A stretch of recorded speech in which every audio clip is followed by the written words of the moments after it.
أعوذ بالله من الشيطان الرجيم بسم الله الرحمن الرحيم الحمد لله رب العالمين الحمد لله رب العالمين السلام عليكم moyku palon ku jamaati fo balabi jo mi sanken ni ngoni rego me bawai akamani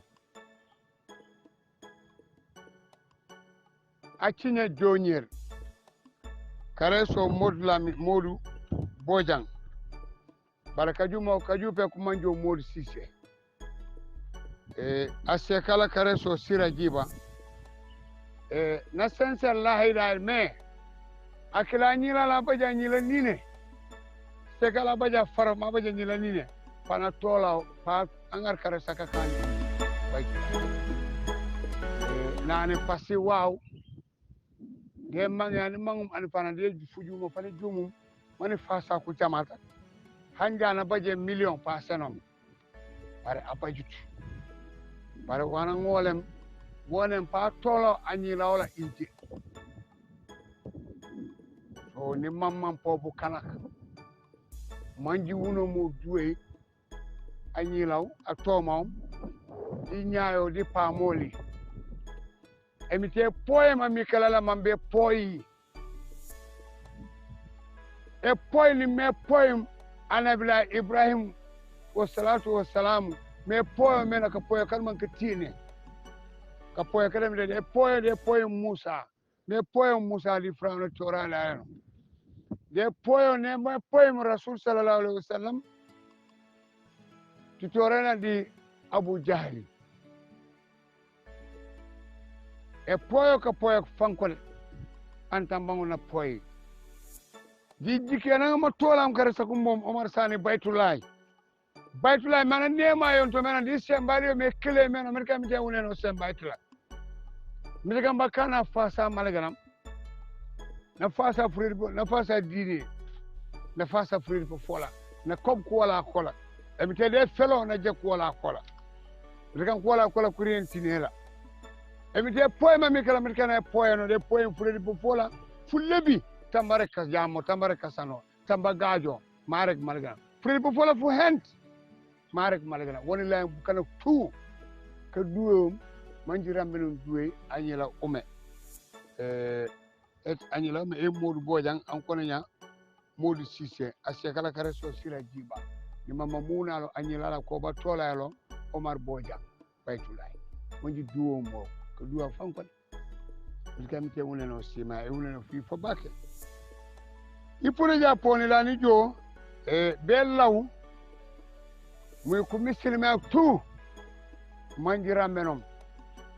mite kan anyila ma nganya jikela sembendi di nje emite tambe punyenom anyila ome anyila ome amanjak na baba anyil okon nanja na baba anyil okon ni sagane sanke mola no na bilo bil be babe na sofun ko inje ampo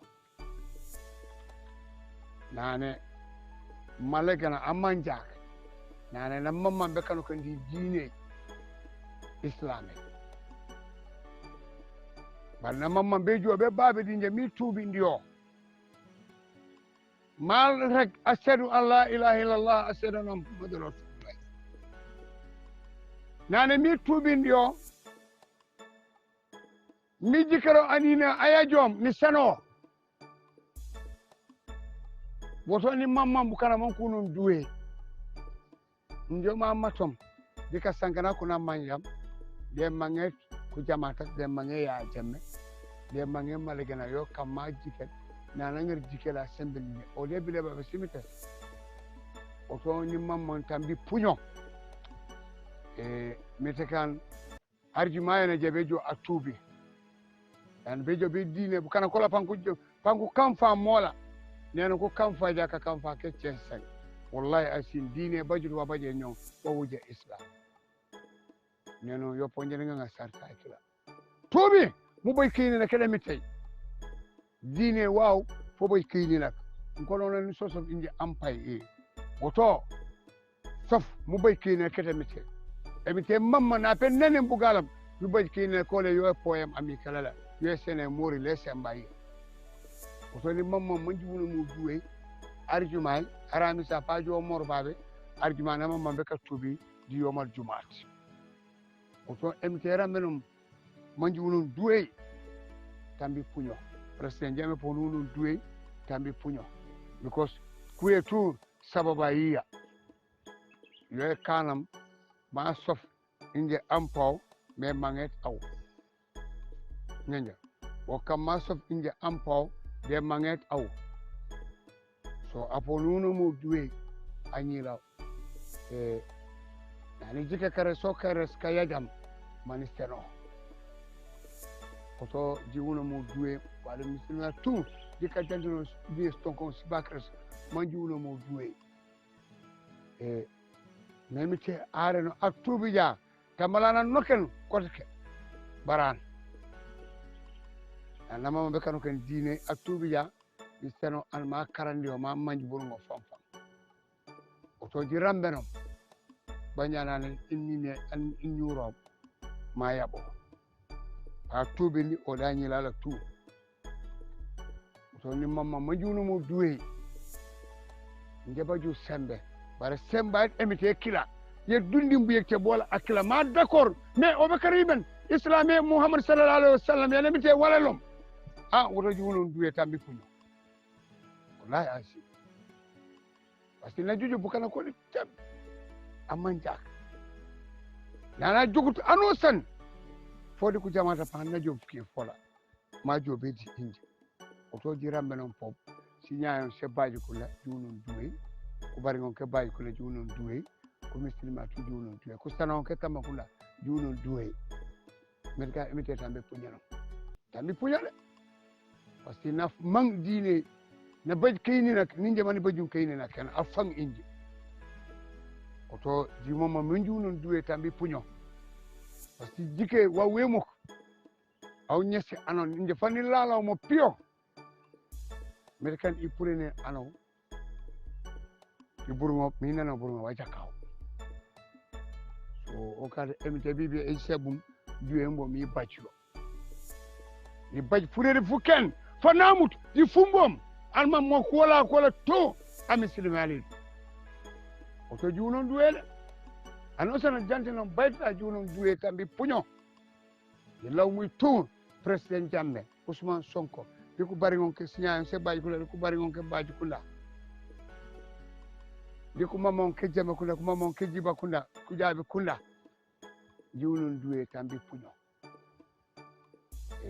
tambi puño ko misima tu juunon duwe ndomani law woni bajum bere gula arjumay e je be ka tuubi ade ka tuubi ek dum ngona nyamu bandi juma kala jajak parce que nanana tuubi e wono sanu seno e seda mona duwe sof duwe kila lodi de mere ko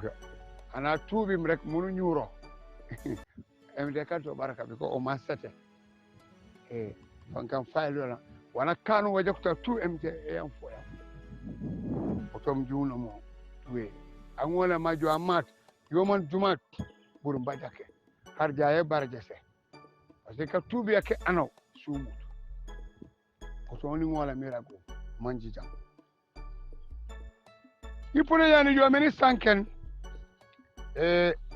me ko sana on ke Tambacounda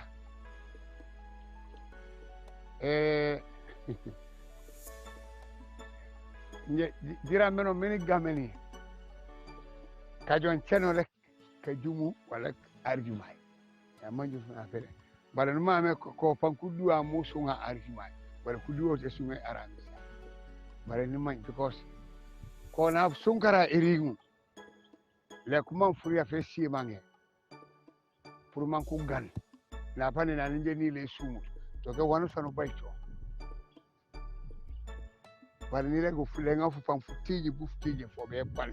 Tambacounda ji kanum fam ji kanum fule nga fe bala ta pan teñi nyawnya pam ban pa nono ma kajon salay woto bala pam boli nyawnya pa buru ci sabari fule foko len fule ngu ñendi yokol aw nuriya fulenga foko na emite no kana balata kusunga parce que kuna futoke dio ko fo mu ko kusungeri fo o gonana sele abba bamba ore ji sabari way fulenga ofe fulen fo horoma momo fulen fo buña momo sukara o bilonya ji sabari way ni law manji wakil manji so ko tinyo pa manji lig rek fay ko ngole hani mota kana kalisten mote so ni lawola manji sabar way de mite tamji kan ni kandi horoma muhammad sallallahu alaihi wasallam be mte di man sala ji sabari fulenga ofe fo fay ji sabar way manji ceten fo aseka boje lanjure barani na boje lanjure bar muji boje lanjure ko mbi lawo manji sabar way fulenga fe manji mutam pamban pal tinyi ngunya pampanone ma kajon salay bare ji korasi salay kun kay be su banna konange be banna be franga fe salay be moke be le juko man kusumuti har opkale resu ya bari ñew je fu juko ordonnance sol ko commencé aw be buntu bayt la bari mi tane ko buntu so ni rege jirambe no manji regi ji gamini man ko sum furaka enda leyut pamban ko ko cigi bene sungara ramadan yobe wuy fereng mu wono ramu ci otom min di commencer bismillahir rahmanir rahim di bana alhamdulillahi rabbil alamin duniya kuna ku feji ijo yani jo mi sanken memu kana molla kula ku jamata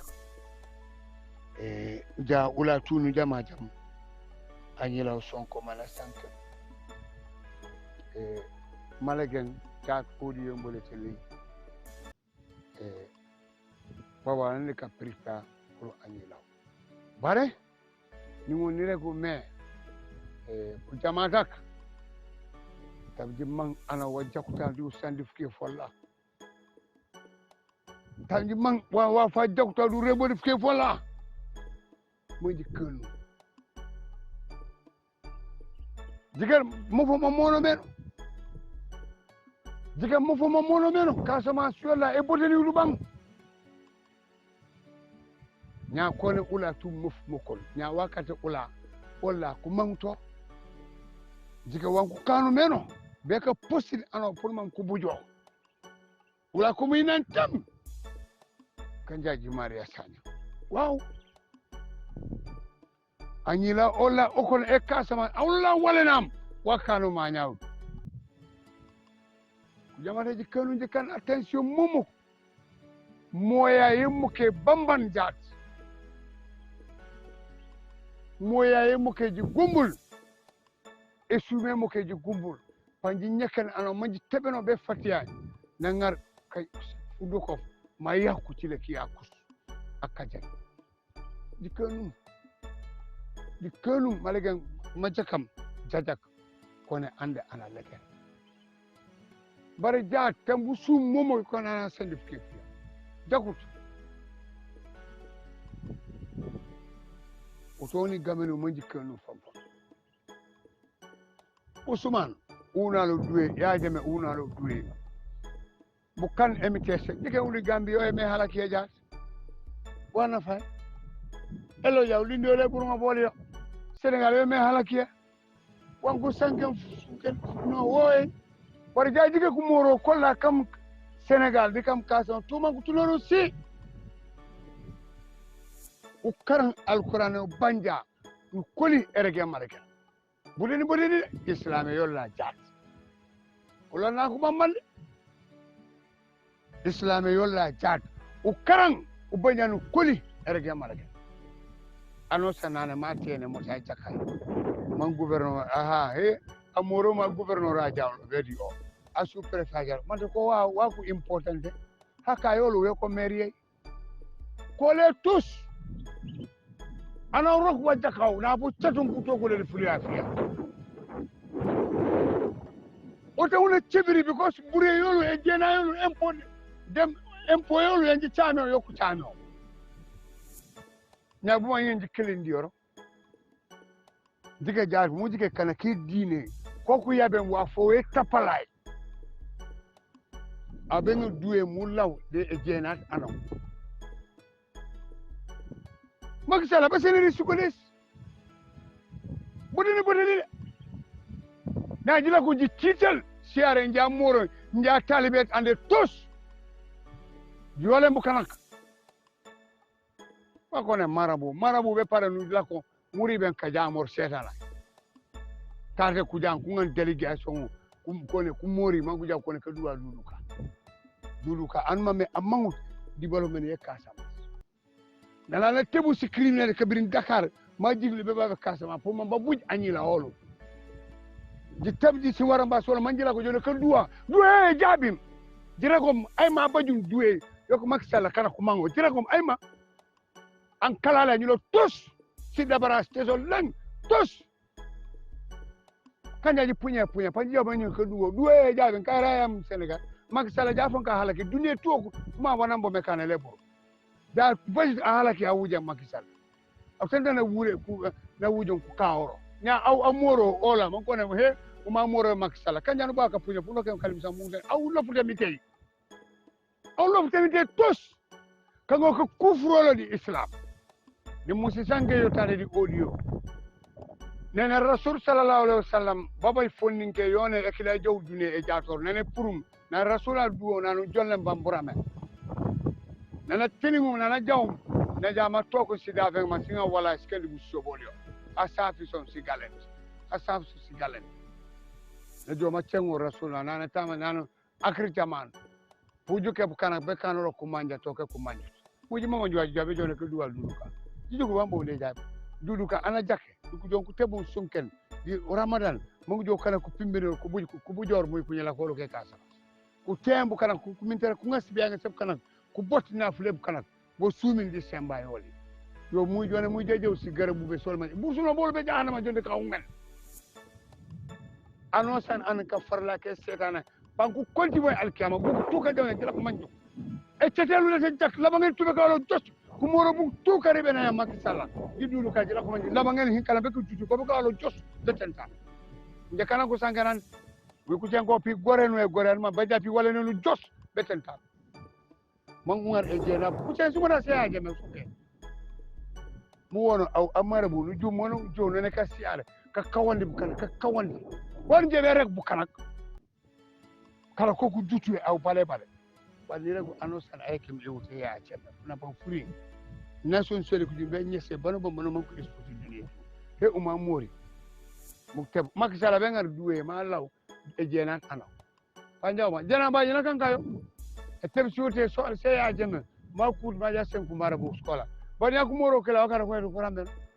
ja o me kayo for gang a jar wano sa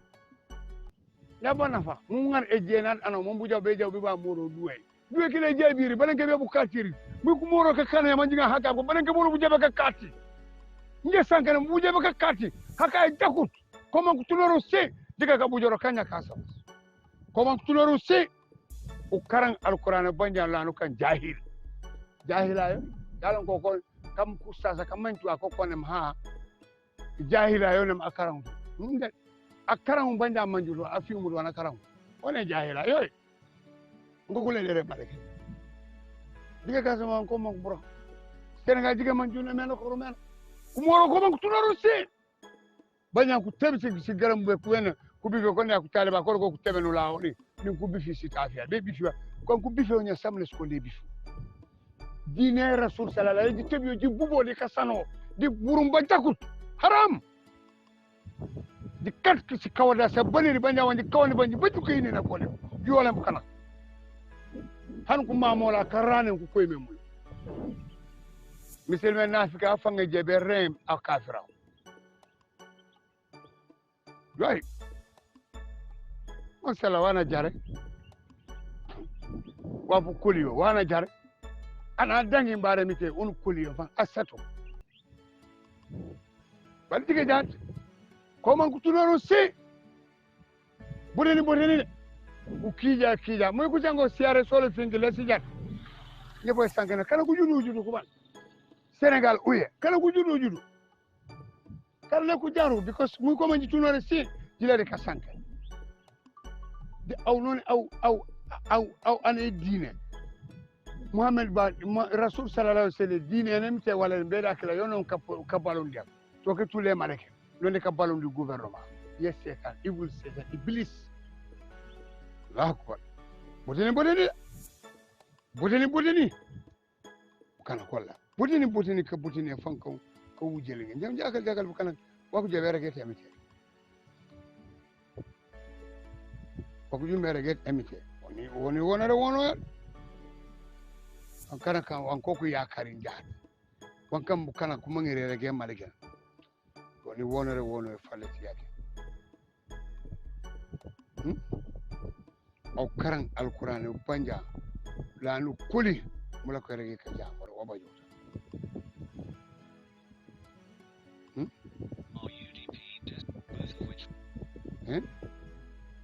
bodeni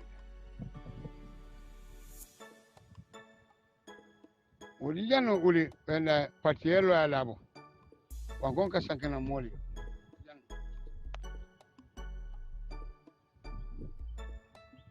UDP desperately launching sabotage exploits to hijack the Bar-Sambu Commission of Inquiry tasked to investigate local government. Reliable sources from UDP and Barrow government informed us last week that the United Democratic Party, UDP, led by Honourable Ousainou Darboe, the former Vice President of the Gambia, through the Mayoress of Banjul, Rohey Malik Low, launched a High Court challenge against the Jainaba Bar-Sambu Commission of Inquiry. Is this a UDP attempt to cover up their impending revelations of pervasive corruption at the local government level by convincing the High Court to dismiss the commission? The large-scale misuse of public funds in nearly all local government offices in the Gambia, where 80 to 90% of the mayors, chairpersons, are UDP members, will be well known to readers. In addition to the high degree of debt some of the councils led by UDP mayors, chairpersons were confronting, the Gambia Government Auditor General's report indicated widespread excessive corruption in local governments throughout the Gambia. The Gambia Government, GG, established a commission of inquiry to further investigate the full scope of corruption and the individuals implicated for possible action and redress if any individuals are found to be ineligible. The commission of inquiry is chaired by Jainaba Bar-Sambu. The UDP party publicly claimed that the Bar-Sambu Commission was only established at this cynical hour as a political ploy to thwart the re-election of their mayors, chairpersons. The government's move to thoroughly investigate the suspected corruption on LGs by setting up the commission infuriated the UDP party.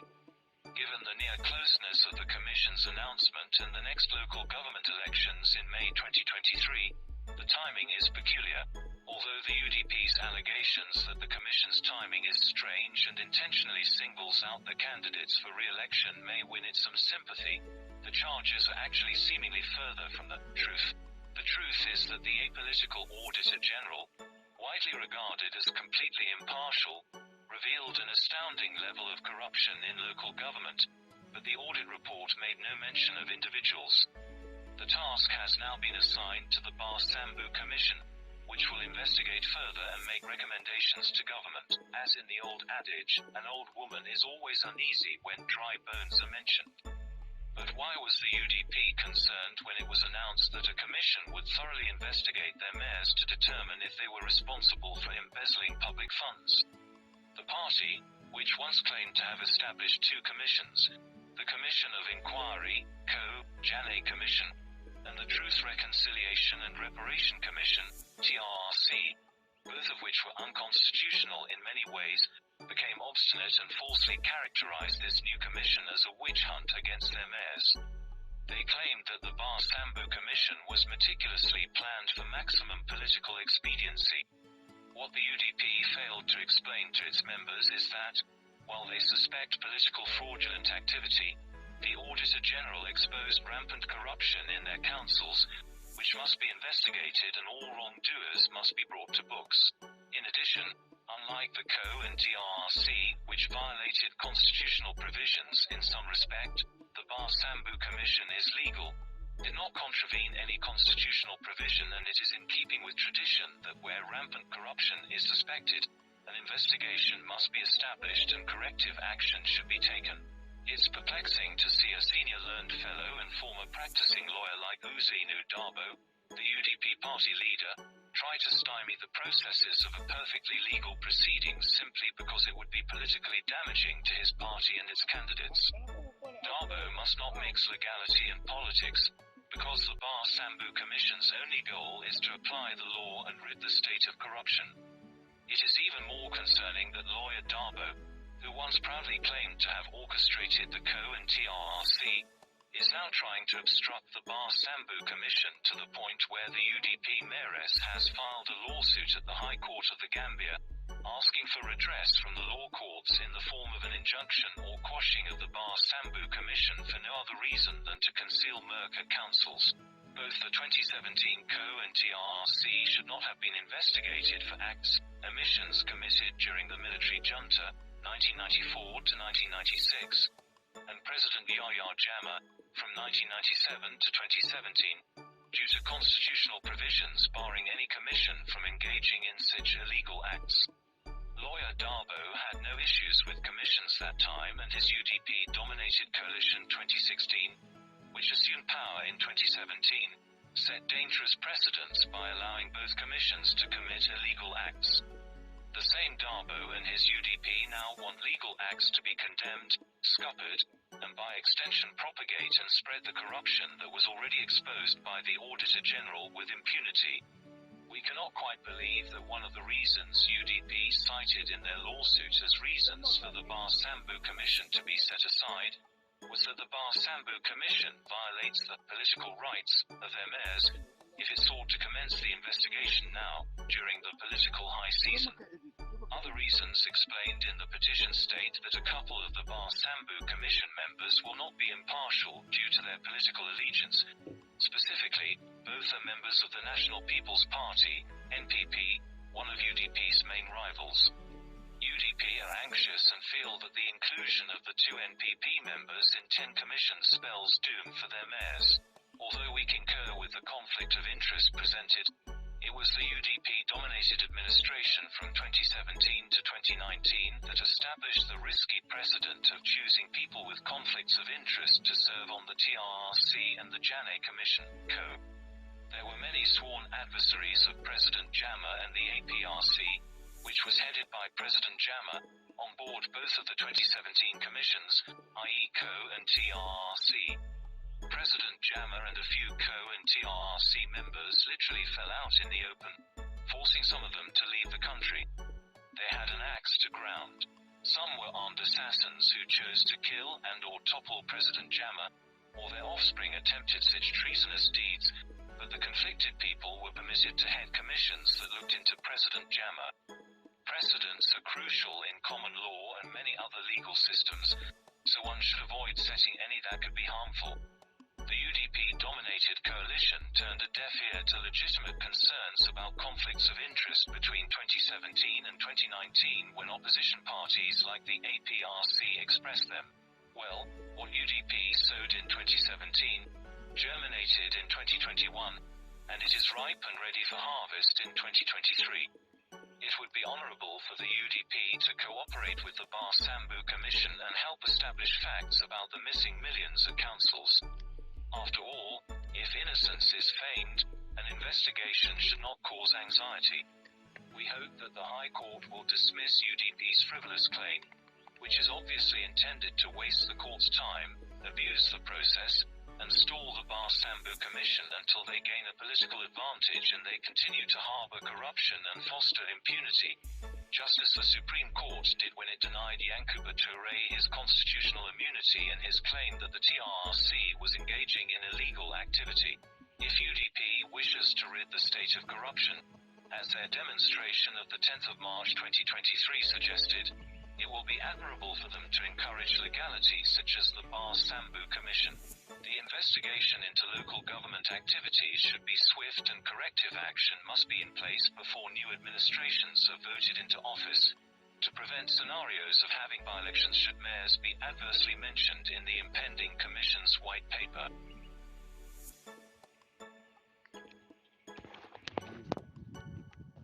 Ya idan yantu ko kala komba e kane falama nya jar kone manku enquête ku yidin be hay ko kone no yo falama nya jigara de nya ko be bare yaje manku enquête han wa futo ko tudo akutu wano san bare ku tabu wala ku kudu ku ban tan ku kuli temete ka gajo ka sanoro kan gajo jako ke be ko ku jawlo ana la ko di malaka wali ngola mi rek baro men me are tombo jata la ngi pati ala ngi ja pati pa ala ngi yo force su to mi rek yo man jam ona ala ngi pati le yola ala ngi pati bugula ko sofora suela mi rek yo man jam ipole yani jikar ande umu APRC councillors jaku nominating fine jajak bare anosan anu majume de kara tombong aw kayo kanoro to ma kelto patien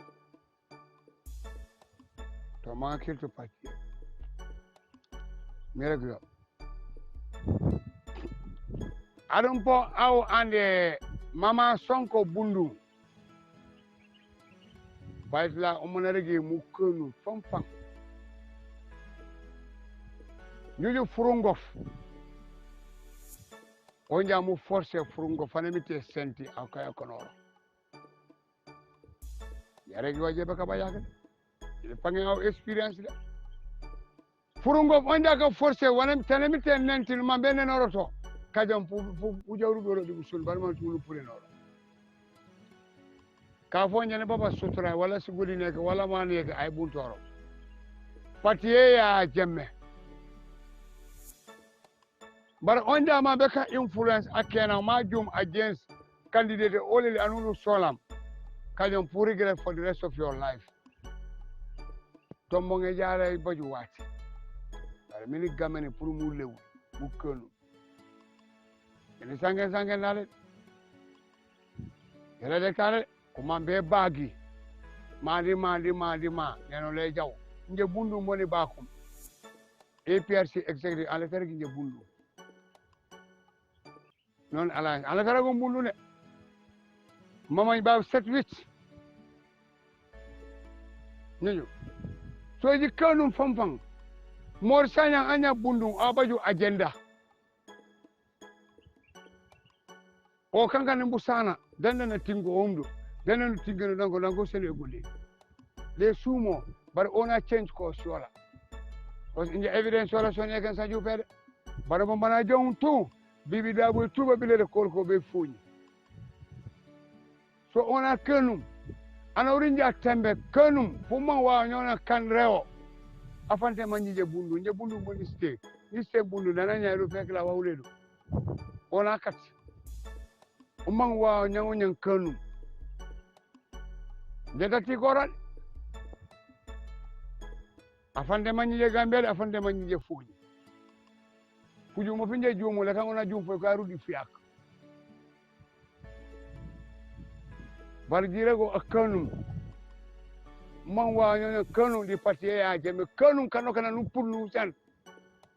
ji puto ji jaw anu san banu solan jobe di parti kala mu solan mu jaw jumbo bala tungunu bubo di e jenat ano le jaw le wok mu kanum famfam di accia manam APRC anya somital mante lamin sila jemme bang ko kanum famfande dingar wa fo ji golen di interest solo le jaw ko kan attention mumuko kanyo ya jemme ana cikiri batu bo wala mi rego set manji jam ana cikiri batu bo wala dinga ji golen ma kuj pour muy interest solo le jaw njamang ana eko bulampan imang jo ano you have to be genuine reg malagana man sunde mi tek baraka baful babu jakut kana ku kenu famfam njojo wani rege mbukana krek ji safe ji lako ji nani wano sanna nonu lakom wala ko di maleganam aw toujours aw tentam diga baro fana tara na jawla nan ko mu marsay birkama aba yobukan because karibenu to kurege to maleganam kasanoro krek si posa sone abe ngonu forcer ROI munyak yo bedi ka fintak bala ngonu forcer meran yokkana kumaintum baro jugu ya ma wawlo ma deme fam man kuji ana joma teb ka gajo rok nu teb mom be guto di ka sano le jaw tawna forcer kana to ko maintum on ko nem politique ngano de politicien e mu feri duwa fami kana politicien bare marega nam jo yare ko marega bare ma jeri jak jike mana jawno bir kampano ban leta president foken ko gamenum ko ke tuku pupu tuna cesore na man koy bunto bare ma kanya ban fo won rada pankole al mum bu tepeno pankole ya bolu sobi dakko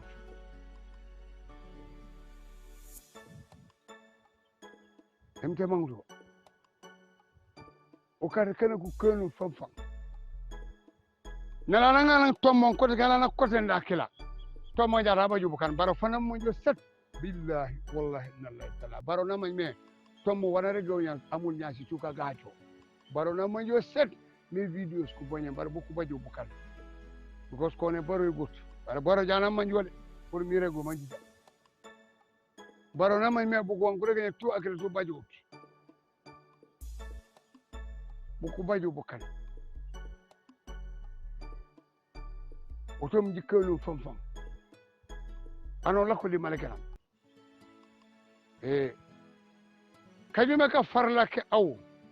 mama sonko di groupe am pareñe tout pañi tokolo mbaytula nde sansani mbolo mar kana ko ka jebom pi manji one by one ije ka punya an billahi ano sani gore de tulano bay buña ko ke Gambia we ala le jar poaf dija diñe di toma njiredi nde bañ tokolo sansani mbolo anyo Somali ye monkey walk babul it ye e jenan anon mo be ke civili ku ngar sija ko time ya time emite kan diga foyi di sélectionner MP scoli they selected the right people the choice of the people kan wakale du kuyi select the right guys kana kana ka kumang executive baba ju sembe be kam muken an bukana ujumbe kam muken mo ko tebu ko na ulu ko umul mang kan utoji kanu famfam wakare ku dibite bu baju la halaka ku wilu os kana ko mangima adu wanku lebi mbo ku juju ko jana faliu fujumo fole fan fujumo bar buka ka wujum buko ke barona mo may buk tuka sanora amul nyasi anyila maranga nyano ya campaign mor ka sama nyolo njefange manjum bala bawli na ko mo na rekum o mo lega mo na win mok bala wana kanu fuge ma halani wona jobe ka bubodi patiet ana man de mi da man saga ba okol awja awno no baya ya bar buto kuloni ubaya mulapa mu jaw yam ni ubaya mulapa mu jaw ya dikono fam emite chameri ya fukana chameri emite chameri ya fukana chameri o kaso wono san jebe kane on bu sorale kajo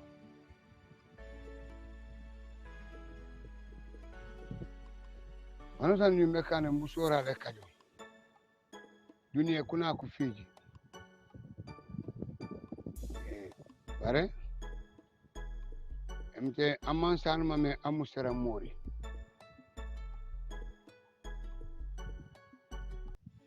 o kale wala ja mujuka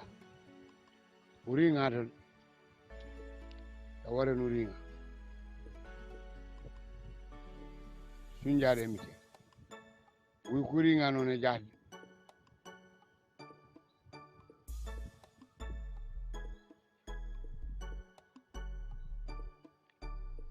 jalno omo wana sanken majjida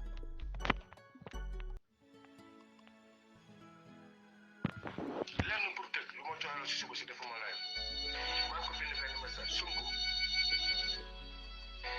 yow ñu door la poso door la plus de 15 bouteilles d'oxygène Sonko yeewu ximali man de man bu doon man su ma ximalikoo ne am sama dëkk ak samay doom mais Sonko yeewu ximalikoo laajte fan la xale yi toog ñaata lañ jàpp prison mbaa sonal ñu xale yi tey affaire boobu gis nga dafa ma soxla tey suba si après dafa ma Sonko pourquoi moom bu yeewu laajte mu lay njabootam muy laajte jeunesse bi te jeunesse bi benn fan la xeex na ci c'est-à-dire que Sonko est plus conscient que nous Sonko il est en tey yow yéen a kan ko ñu joxe ko ci ko miskin dafa Sonko ne xana xale waa ni si gaañu bëri maa def ngeen recensé maa def ngeen kii maa def ngeen état des lieux xam ñaata ngeen jàpp ci fa yi ak ci li daa di dama jooy comme xale ki mu si jox mu ne ma non ba dara waa ji fi moom laa ñuy suuf xale ma ne ko nga ne ma mën ko ci xale la ci ci système laa yow kas maa ma tey ñu fekk ma déranger bu baax ba jar laa woo kas bi jooy ko moom ni ko président bi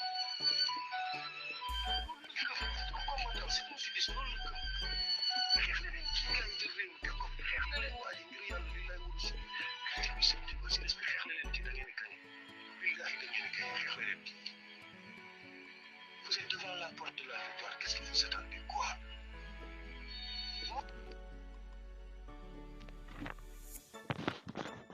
na jijande noon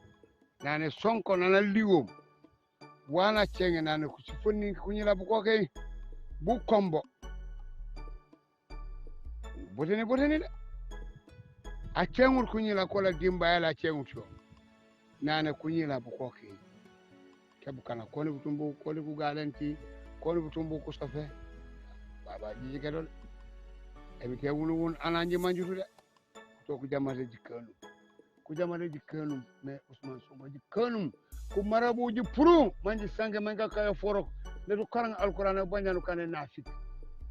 yo jilanji janno babe bambonde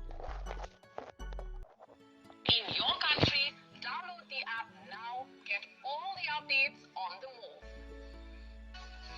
We begin the show tonight with a breakthrough story that could prove to be a turning point in West Asia, a story that could change the region's geopolitical dynamics.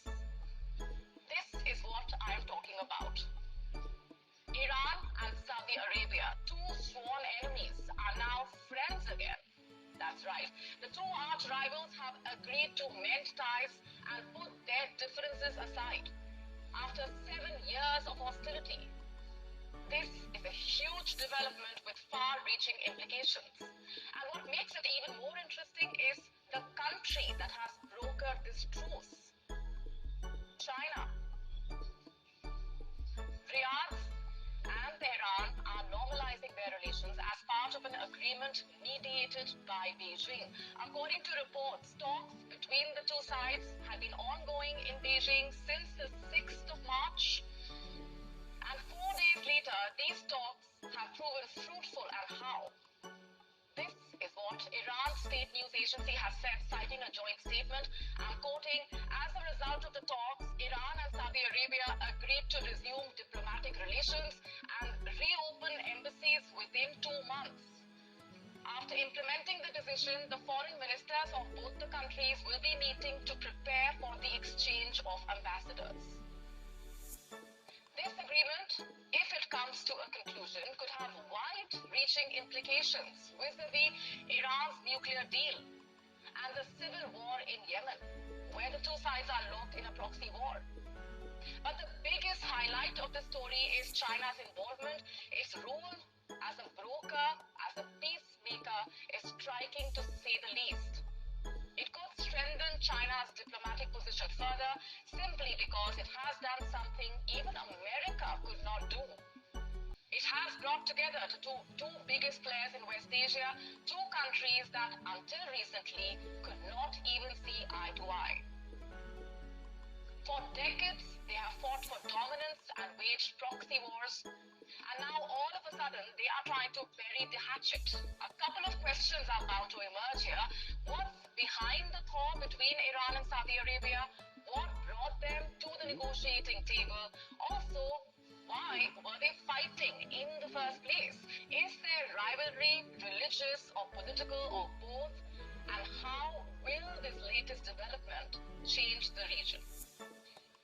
Let me start with the rivalry. The roots of Saudi Arabia's rivalry with Iran are often sought in a 1,000-year-old religious schism between Sunnis and Shias. The two main branches of Islam, Iran and Saudi Arabia, are on the opposing sides of this split. But it's important to not overstate this split because this rivalry is also political. Just have a look at the proxy wars. In Syria, Saudi Arabia backs the rebel groups. It provides them generous military and financial assistance. Iran does the opposite. It supports the Assad regime in fighting the rebel groups backed by Riyadh. In Lebanon, Iran supports the Hezbollah, a Shia militant group. Saudi Arabia, in fact, has for the longest time supported the Lebanese government to take on the Hezbollah. And then we have Yemen, where Iran supports the Houthi rebels, a Shia militia group fighting the regime. Saudi Arabia, along with a coalition of Arab nations, helps the regime strike the Houthis. And now that the two are about to become friends, all these campaigns could come to an end. The question is, why? What really led to this thaw? You see, Iran's reasons are largely economic. US sanctions are crushing its economy. Restoring ties with the second largest economy in West Asia will help Iran broaden regional trade, also reach out to several Sunni majority countries. For Saudi Arabia, the reasons are both economic and political. Crown Prince Mohammed bin Salman is trying to diversify the economy. And remember, for that, he needs to change his country's image. A de-escalation with Iran could spell an end to the proxy wars and help MBS attract investments. He needs money to realize his much-touted Vision 2030. So at the end of the day, this warming up of ties is more about money than anything else. Whatever be the case, this development will have serious implications in West Asia. We are now available in your country. Download.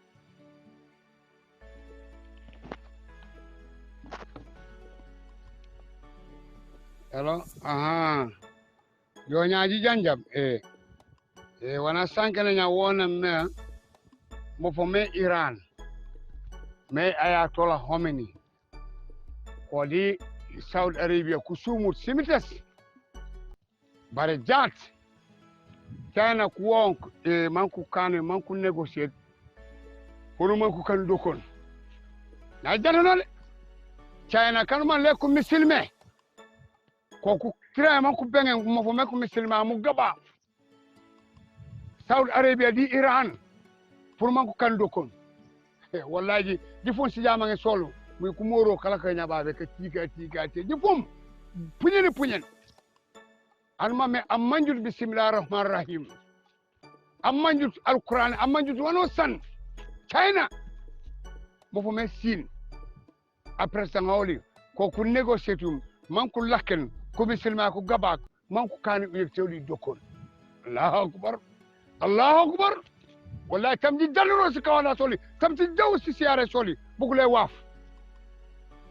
diine ku nage mbu sobole ledi sigire soli bu ko ne ko kilifa diine ko kan ke si diine ko yeto ko cik bu kana man kan yew toli dokol banja emite yone di alqur'ane yo jikan yew tolu dokol miwunu sembay bodini diga jaar ku sino akle ko gu négocier ku misilma ko mo fo mu gaba me ko misilma Saudi Arabia banula tu ya karan diine yolla be pulom manku yekene ko li Iran manku kan dokol ku dako nya manku dako ko putale bala ku len ku gaba kanu ka ambassadeur oli pala ko limu fu moli manku jawr mo enda kalle toro kandi ko bamban an bo kopo di Yemen pamban because Iran di Yemen ku susu pamban aji ke dole ko misilma na faalu yoyi dole karibe Macky Sall karibe Adama Barrow dika jamor dika botini dika bo sigole se sedana botini cem botini bangi koli wallahi botini fa be nag bu suso boli asedi wallahi la sobata sabam du corona se kala kiga ha mona morole mona kalifawle nafaye dine bamban wallahi dika ja ko sino akda ko la ko man ko sanken ko misilama man ko kaldo ko bodini jole manji ngaybe dine rasul billahi mi tepe halakindo kuri bana ke Macky Sall panji halaki kuri bana ke Adama Barrow panji halaki nge bay flare ke jela ko man juk tan juma kala ba pam botini panji chat belenke bolu su ku moriya kullalu be ka buruka ferang jela ko man ñu ala ko nge furmu mbotete mulu yipule yani jomi sanken jaat IEC chairman Aliou Momar Ndiaye ja ke West Coast bo fo me kuma na birka baje ka register enda ka nominata ke council school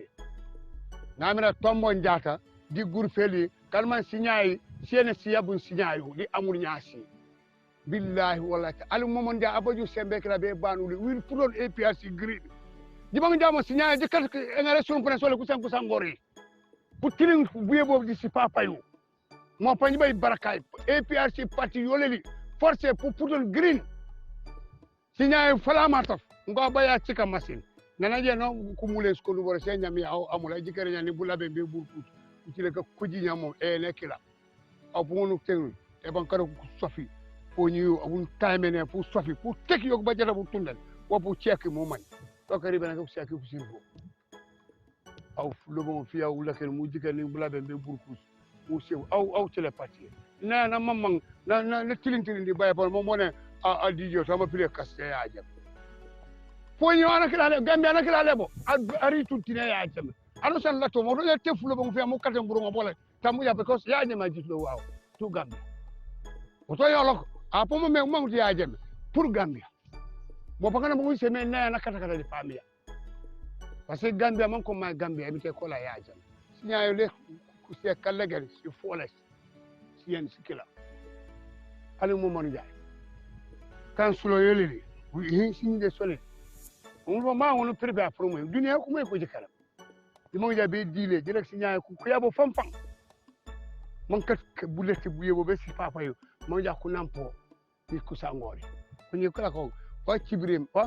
ngare me jena tan en pune jene pour yo jene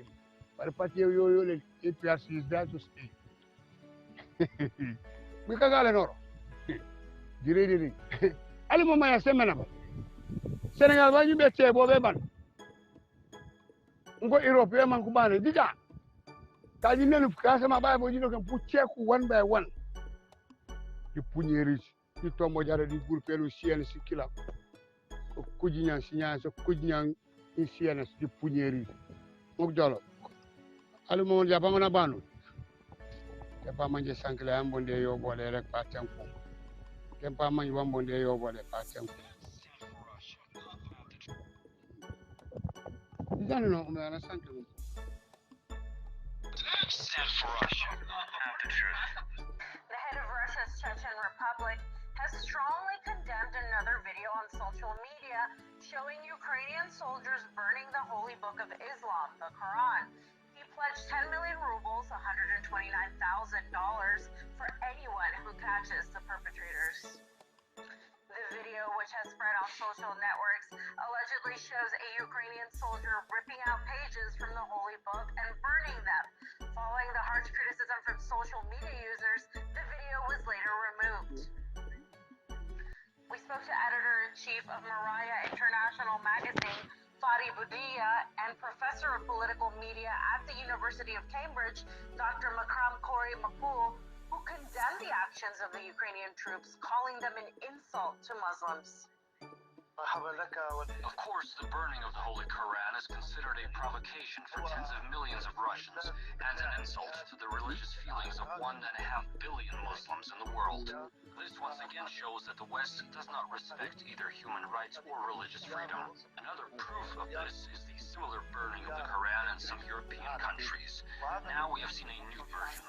This indicates their regressive nature. It should be noted that if this act had been committed in another country, dozens and hundreds of TV channels, human rights organizations, and the UN would have made a fuss. The truth is a set of cheap propaganda tricks that have nothing to do with the real truth. When we watch Western channels, we see that they only talk about violations that, in their opinion, Russia is committing against Ukraine. They don't show the other side. For many years, we have heard propaganda about freedom of speech, freedom of information, and other opinions. However, the war in Ukraine has shown that all of this is fake. It is also important to note another issue here. Those who burn the Holy Quran, these members of neo-Nazi groups, or even neo-Nazis in the ranks of the Ukrainian army, did it out of their hatred for the Arab and Islamic world. Because representatives of this world stand for Russia and the truth. The head of Russia's Chechen Republic has strongly condemned another video on social media showing Ukrainian soldiers burning the holy book of Islam, the Quran. He pledged 10 million. Allahu Akbar. Ha? Ukraine la ambassador membelun Gambia. Sa Ukraine halakita. European tuwadu banko halakita. Wela sojaro kabba. Tenko jani. Momo bulobe Ukraine. Ka Ukraine makoy bebe halakila. Momo ko Qur'anu tulu. Ni takita le. Ukraine banko woliye bandira. Oto mbedana le jang. Annal badi malen baytula al mawrus ajamat babi masjid. Assalam.